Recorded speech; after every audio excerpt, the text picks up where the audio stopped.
இப்போ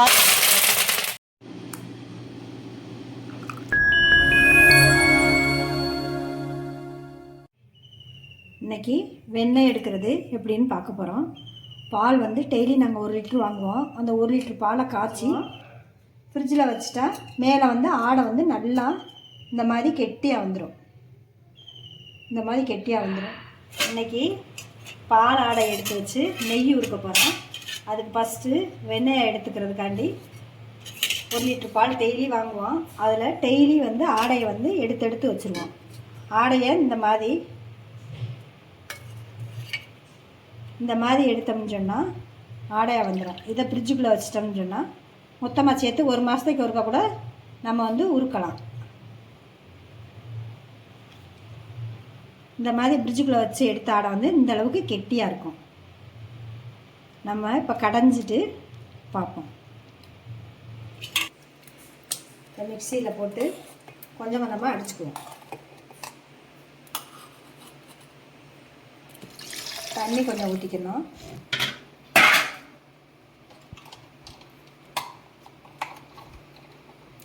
ஒரு ஐஸ் இதை போட்டு நீங்கள் ஜில் தண்ணி கூட ஊற்றிக்கலாம்.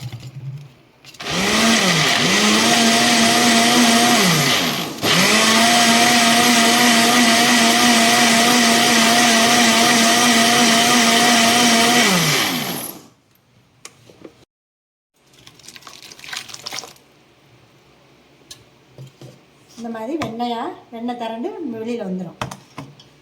இதே மாதிரி கொஞ்சம் கொஞ்சமாக போட்டு அடிச்சுக்கணும். தண்ணி ஊற்றி கொஞ்சம் ஐஸ் போட்டு அடிக்கணும்.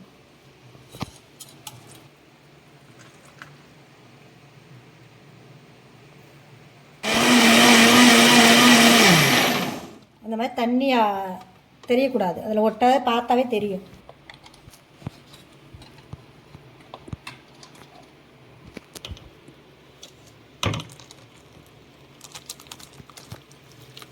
தண்ணி தனியாக வெண்ணெய் தனியாக வந்துடும்.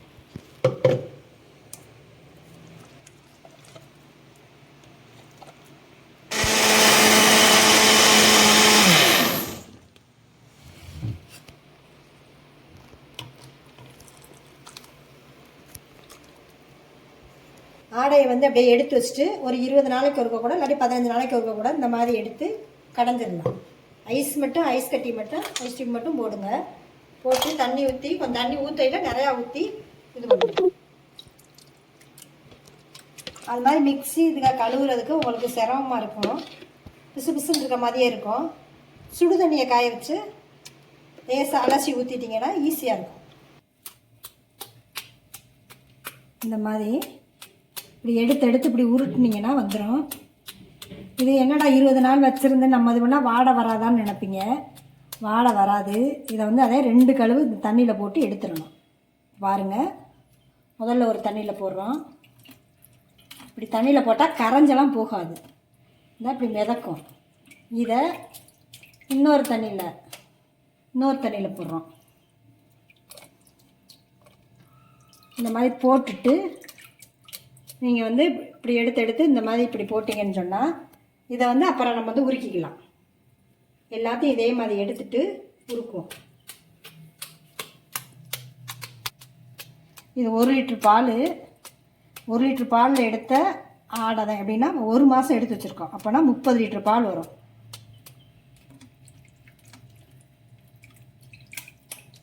இந்த மாதிரி 2 தடவை போட்டு இப்படி அலசிடுங்க. அலசிட்டு எடுத்திங்கன்னா சுத்தமான வெண்ணெய் கிடச்சிரும். இதை நீங்கள் இப்படியே வெண்ணெயாகவும் அப்படியே வச்சுக்கலாம். நீங்கள் 1 வாரத்துக்கு ஒருக்கா கூட இந்த மாதிரி கடைஞ்சி வச்சுக்கணும். நிறையானா கொஞ்சம் ஈஸியாக ஒரே நாளில் வேலை முடியும். நெய் வந்து சுத்தமான நெய் உங்களுக்கு பசு நெய் கிடைக்கும். நம்ம வீட்டிலையே செய்கிறது வந்து எந்த கலப்படம் இல்லாமல் வெண்ணெயும் அது மாதிரி நல்லாயிருக்கும். நீங்கள் செய்யல டேஸ்ட்டும் நல்லாயிருக்கும்.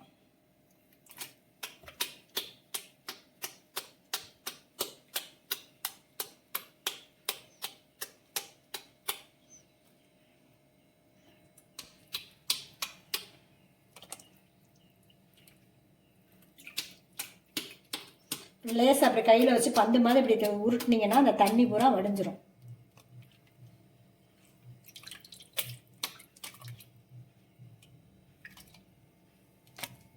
கரையாது. எப்பயுமே இந்த மாதிரி இருக்கிறதையுமே எடுத்துடலாம், கரையவே கரையாது.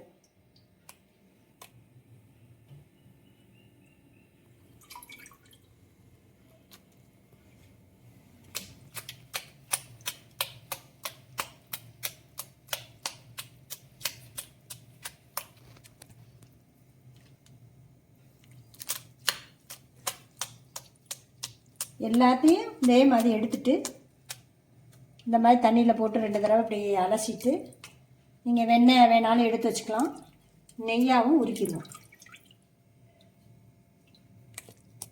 எல்லாத்தையும் எடுத்துட்டு பார்ப்போம். இப்படி சுடுதண்ணியை ஊற்றி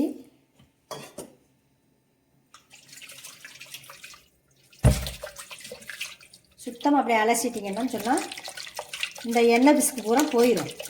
ஈஸியாக கழுவிக்கலாம். நீங்கள் பாத்திரத்தை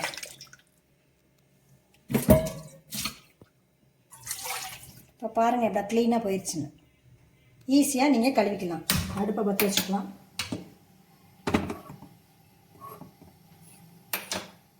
நெய்யை உருகட்டும். நல்லா நல்லா உருகி வத்தையில் காமிக்கிறோம்.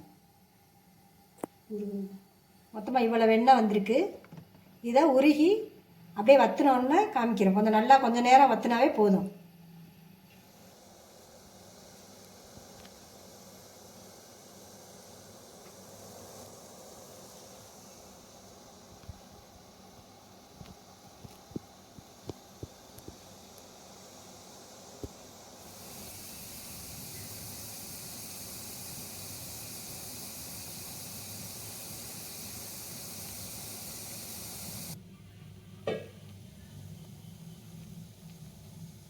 இந்த மாதிரி முறை பொங்கி வந்துட்டு இந்த மாதிரி வேகும். இது எண்ணெய் பிரிஞ்சு தனியாக இந்த தக்கம் பூரா மேலே இருக்க ஆடையை பூரா கொஞ்சம் நேரம் சென்று எடுத்துருவோம். அப்புறம் வெறும் நெய் தனியாக பிரிஞ்சிடும். பாருங்கள், கொஞ்சம் நேரம் சென்று காமிக்கிறோம் பாருங்கள்.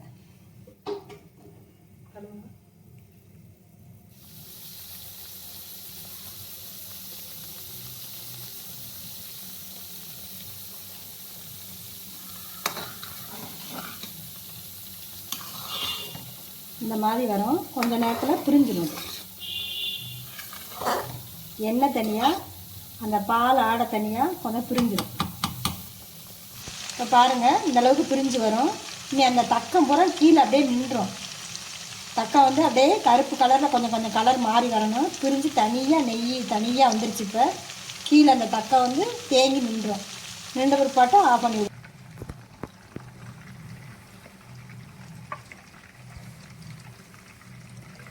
முறை பூரா நல்லா அடங்கிருச்சு. அதில் 2-3 உப்புக்கல் போட்டால் இந்த மாதிரி சவுண்டு வரணும். வாசத்துக்காக ஜீரகம் சும்மா ஒரு 1/4 ஸ்பூன் போட்டால் போதும். 2 வத்தல், நெய் கெட்டு போகாமல் இருக்கும். முருங்கைக்கீரை போட்டால் இப்படி சவுண்டு வரணும். இந்த மாதிரி வெடிச்சிருச்சுன்னா நெய் நல்லா காஞ்சிருச்சுன்னு அர்த்தம். நீ அடுப்பு ஆஃப் பண்ணிடணும். இப்போ நெய் நல்லா ஆறிடுச்சு. அதை நல்லா இருத்து ஊற்றி வச்சுக்கோ.